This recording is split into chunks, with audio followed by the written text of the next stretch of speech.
which is a web portal, which we can help the patient of rural and urban population to connect to the doctors for 24/7 and 365 days. So part of it, we are doing interviews with COVID doctors and eminent pulmonologists all over Hyderabad, and all of us aware that COVID has ruined so many lives and families are disturbed psychologically. And what is concerned more worried among the public is what will happen after COVID once the recovery phase starts, and what are the symptoms of post-COVID acute and chronic syndrome. So how you manage them? I'm going to discuss with one of the eminent pulmonologist from Hyderabad. Hello, sir. Welcome to Telemed Lab. Thank you for having me, Dr. Tirupati and Dr. Deepali. Now working as a consultant intervention pulmonologist at Care Hospital, Banjara Hills, Hyderabad, since 8 years, and also visiting professor at SMS Medical College, and he has 16 years of clinical academics and healthcare and applied clinical research experience and expertise in clinical and intervention pulmonology and sleep medicine, asthma, COPD, ILD, obstructive sleep apnea, lung cancer, and connective tissue diseases and TB, and expert in intervention procedures like bronchoscopy, EBUS, medical thoracoscopy, critical care medicine, and ventilatory management. Did so many national and international publications, and attendee conference and given training CME in NAPCON, Criticon, ITM, MMC Chennai. He also involved with the National Tuberculosis Institute Bangalore, trained and ample experience in handling guidelines informing the tuberculosis along the WHO. He also got his fellowship from the University Hospital of Utah, SLC, United States of America, Robert Wood Johnson University Hospital. Sir completed his MBBS from Usmania Medical College and MD from Ashram Medical College. He's also holding a degree MS in biomedical and informatics from University of Medicine and Dentistry, New Jersey, USA. Okay, sir, thank you for giving your valuable time and opportunity. And as we know, nowadays, most of the patient worried and, thinking a lot about the post-COVID management. Once COVID phase is completed and the patients discharged at home, most of the patients worried about the minimal symptoms like fever, cough, SOB, and weakness, and thinking that post-COVID syndrome as the actual COVID and getting a lot of economical burden and psychological disturbance to the families. So we'll be proceeding with a few questions. Sir, as per your experience, what is post-COVID syndrome, sir, and how are we going to manage them? Post-COVID, I think, Dr. Tirupati, you rightly mentioned, post-COVID has been the bone of contention nowadays. Whenever we have patients coming back after recovery, but yes, telling little symptoms. Actually, this is not more. This is making them more panicky, scary about even the smallest symptoms once they go through rigorous infectious process recovery. That makes them really get scared of it. But I think I would say the post-COVIDs are two categories. One is more of a severe symptoms usually would have something like a pulmonary fibrosis, dependent on oxygen, long-term oxygen at home, mobility issues, really having a long-term physiotherapy. These are the patients who are on the COVID sequelae and all. But when they come with the slight symptoms like, especially I see men coming with, chest tightness, little bit of chest tightness when they go about their works. Women in their younger age, you see them, a lot of them coming with little bit of palpitations. So these are the simple symptoms what we can see. And then fogginess. People say that foggy. I mean, while they are working, head is foggy, and these kind of symptoms are usually the ones which are suggested. So I think this is all bracketed into long COVID syndrome, in spite of post recovery of the COVID and then becoming negative, and then they continue to have these simple symptoms, which is actually most of the patients need only reassurance and then a little bit of a management with the medication. But apart from that, the serious ones will actually need a lot of rehab. Yes, And sir. Yes. yeah, Sir, most of the patients coming in post-COVID with fever, sir, even though their CRP, D-dimer, and inflammatory markers are raised and coming with simple fever, but they maintaining good saturation and vitals are stable, and they mobilize. They can have their normal activities outside. How we how what are you going to suggest these patients who are having fever with discharge after COVID, severe COVID or mild to moderate patients, sir, at home? right. So what you said is like patient is negative and recovered, but I think he Yes, continues to have a mild fever yes, sir. and Yes, continues to have mild fever, and then continues to have slightly raised CRP, which is not getting normalized. So yes, sir. these are the some of the patients who are there. But basically, antiviral medications like a remdesivir, favipiravir, these are only useful in the initial phases. Like in the first Yes, week sir. itself is the favipiravir, and first up to max up to the second week is the remdesivir. Beyond that, I think giving an antiviral is not going to help the patient. So even in spite of that, post recovery COVID RT-PCR becoming negative but continues to have mild fever and then a CRP, these patients actually need, I would say, because I would say they need a little bit of a supportive therapy, like if they have a paracetamol and then a little bit of a weaning of steroid. These two things should actually do, uh, support the patient, and then not to catch on the secondary infections. If at all they have, you need to treat the fever with the assuming about a mild secondary infection and small antibiotic course in spite of being going back home. So these are the three measures usually help the patient to recoup faster, and then time to time you need to review it anyway. Sir, most of the patient after discharge COVID, a severe disease, and the clinical stable saturation maintaining above 90, and but in spite of that, their CRP and D-dimer levels are raised. So, what do you suggest for these patients who is having this increased CRP and D-dimer levels, sir? Are we going to continue them with high dose steroids for long term and anticoagulants, or when we going to taper them? See, I would say steroids are definitely has to be tapered, even if in spite of being CRP is slightly raised. But I think for the D-dimer part is, I think initially when they came as a first wave, we used to give about 3 months to 6 months also, even the blood thinners for the high D-dimers. But I would say still not to risk about the D-dimers until they reach some normalized level. What we are seeing the post-COVID patients are, they don't really hit the bottom normalization, but I think their best level, which is like, let us say 0. 0.5 or 500 is the D-dimer lower. Some patients I have seen, they reach up to only 600, 700 and then they stay there. So in spite of being 2 consecutive weeks, Yes, sir. staying the same but doesn't have any symptoms, I think we can stop the anticoagulant or blood thinner, what we call it as. So what I'm seeing is about at least 6 weeks you need to bi-weekly follow up with the blood labs, and then probably can wean off by 6 weeks. Some people might need longer time, but I think usually who have normalized. But prolonged period of time, if they are there, I think up to 3 months we can follow, and then once they reach their normal trough levels, that point of time we can stop the medication. So I mean, they might not be normal, really normal, but they reach a normal trough level where it doesn't fluctuate much in a 2 consecutive weeks. Okay, okay, sir. Sir, most of the patient after COVID severe disease discharge, maintaining low saturations are like around 85 to 90 and landing in hospital for months and not recovering, maintaining on the NIV dependent and oxygen dependent.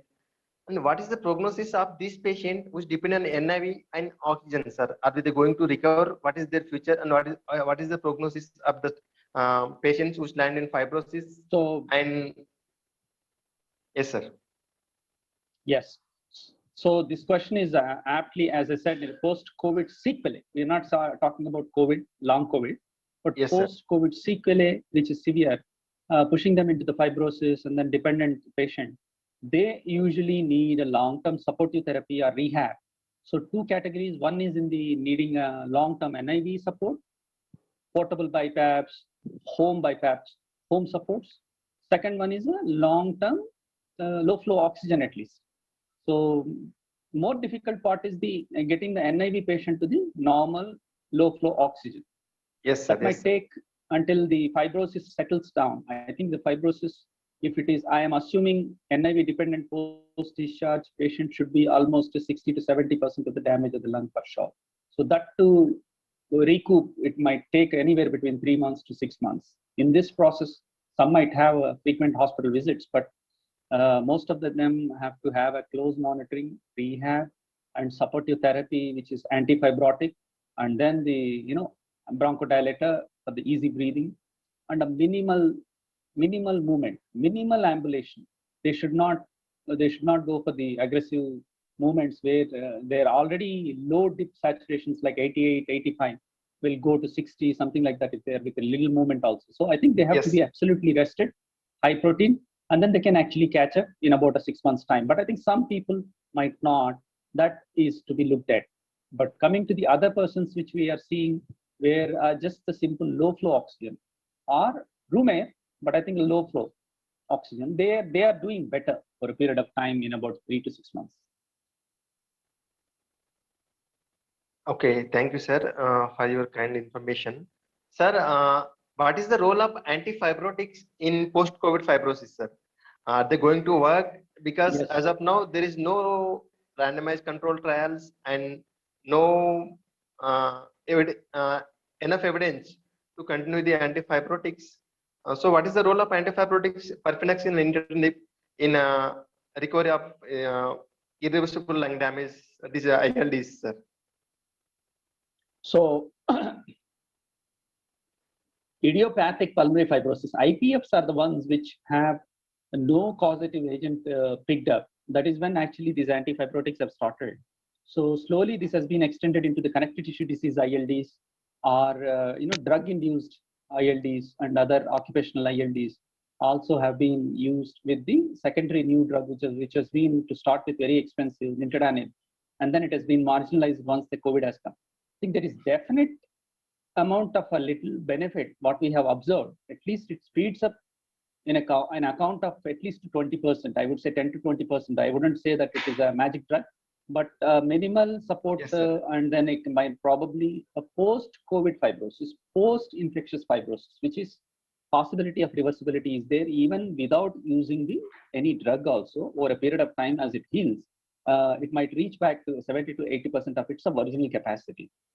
But that will take about at least 2 years. So in that sense, when we are using an antifibrotic, with our experience, what we are seeing is at least it hastens up a bit of the recovery, at least about 10 to 20%. So, but there's still one randomized controlled trials, and then one or two studies from the Italian people, a lot of elderly who have been post-COVID in the first wave, have shown when compared with the antifibrotics and not antifibrotics, seems to have shortened their recovery of the CT changes for about at least a few months.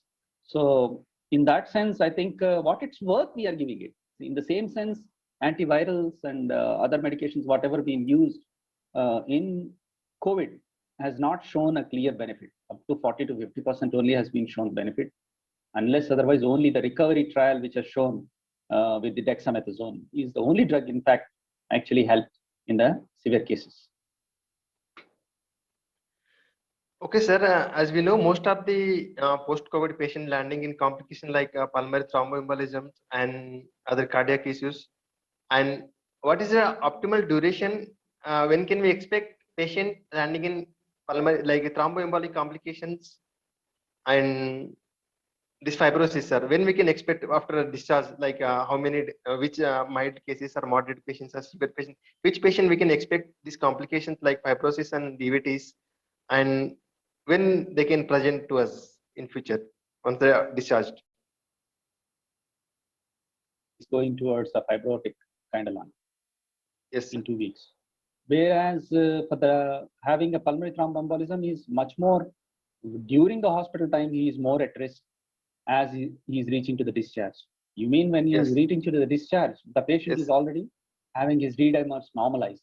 If he is not getting normalized and then coming back rising when you wean off the blood thinner. That means that is the reason I think we need to watch every 2 weeks with the repeat D-dimer and then watch it whether it is spiking up. So I would say about anywhere between 6 weeks to 3 months, we need to keep a close follow-up of the patient so that he doesn't have any other episode of a pulmonary thromboembolism. But fibrosis, I think we'll know it early.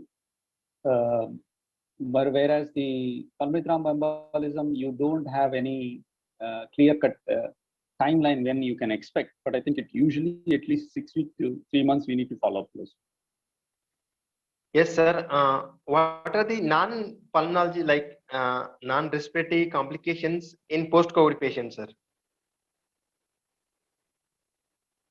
Non-respiratory complications are like, you see asthenic muscle wastage is seen in a lot of patients. Something like they will behave like a severe COPD who has lost muscle and Yes, sir, nutritionally body, and then he become asthenic and energy loss. They will take long time to recoup to do their own normal activities also. People who are usually get up in the morning and then be able to go for a walk, they're not able to do it about next 1 month or so. So they feel that much weaker. So these things we have seen in general. And then diabetes is the one. So some pre-diabetics patients post-COVID, and then with the steroid treatments, we are seeing that they're turning into more like a de novo diabetic kind of patients. So this is unmasking diabetes, some of the patients especially, and maybe like metabolic disorders. They are unmasked to an extent where it needs a little more close watch and then management, especially for the severe patients. Mild patients, I think they get back to their normalcy. Severe patients, I think we need to watch for these secondary comorbid conditions evolving post-COVID. Okay, sir. Sir, most of the patients, they're actually not COVID, and they HRCT is normal and CRP is normal, D-dimer is normal. But the initial presentation during COVID, and we have seen so many patients coming with orbital cellulitis and sinusitis and this mucar cases, sir. So what is the rationale behind it? So many as evidence saying that it is immunocompromised because of that mucormycosis and fungal cases are coming. But so many patients coming even without COVID, sir. What is rationale behind it? What could be the cause, sir? This has been as much of a puzzle to the common man, to the even clinician also, because Yes, you are commonly expecting it to be having any amount of immune suppression or state already been there. That is usually you are a sitting duck for the inviting a mucor infection, whereas black fungus, what we are calling it as, or for that matter, other funguses as well, we have described earlier. So but this kind of mucus infections, mucor infection happening in a healthy person is definitely puzzling.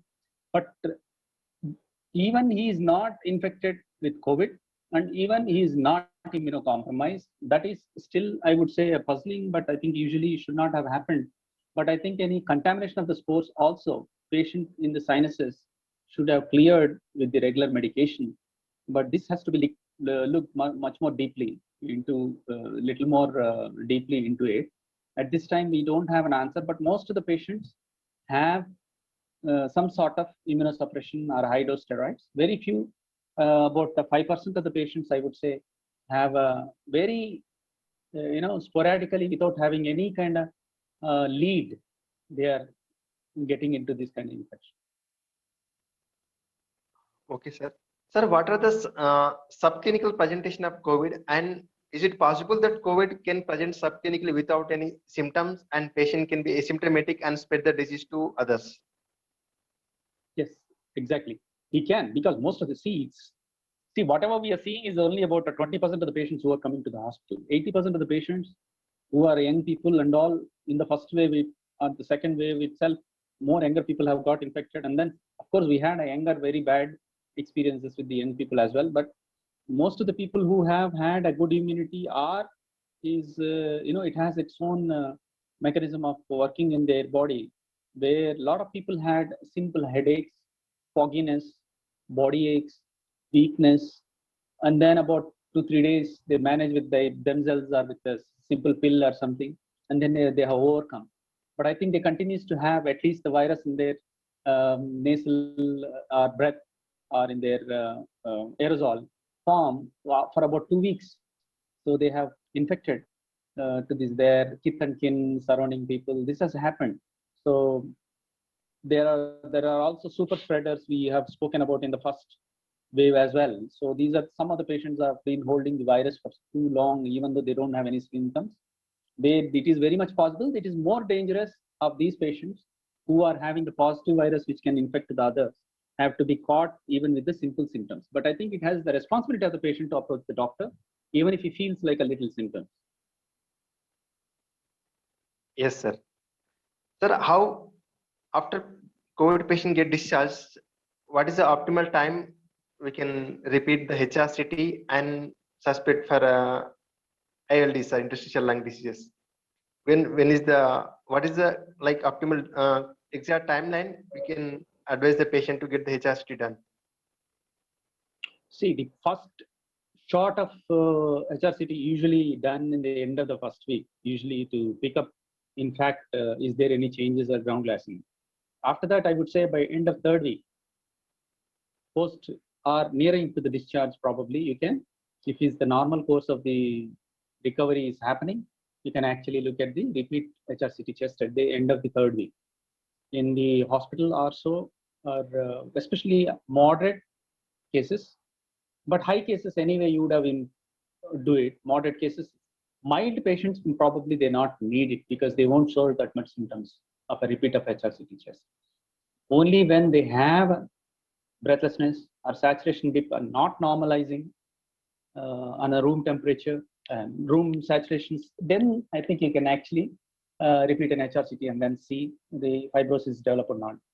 I would say about by second week to third week, they will be developing. I think by end of third week to fourth week, once the patient is recovered, but I think still has a saturation dip in spite of giving an oxygen post recovery and then not having any fever. That point of time, I think definitely we can assume that some amount of fibrosis possibility is there, and then the CT would confirm it. Yes, sir. Sir, as you know, in COVID time, we have been using oxygen therapy rampant and no one thinking about the oxygen toxicity. So what is your opinion and what is your suggestion regarding using up oxygen in post-COVID patient in long term? How much flow we can give for the patient, and what is the target saturation, and what is the target saturation we maintain for these patients? This is an excellent question. Today itself, I have seen a patient. See, like he's pushing himself to the limit of 99, 100. He wants to see on his pulse oximeter, which is on his finger all the time.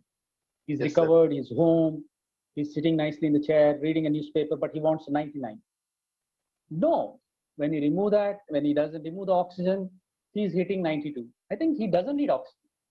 Yes, what it means by that, your baseline, if it is 88 to 92, you don't need oxygen. But when you pass stools, when you move about, you ambulate, you try to make a couple of steps on the staircase, and then you feel breathlessness, you sit down again. That point of time, you need an oxygen. So baseline, especially post COVID, who are also having a fibrosis, they would need a baseline about 92% of room air saturation. If they are maintaining, they don't need oxygen. If they are falling below 88 or 84, something like that, in spite of that, I mean, when they have an exertional activity, that is the time I think they need an oxygen.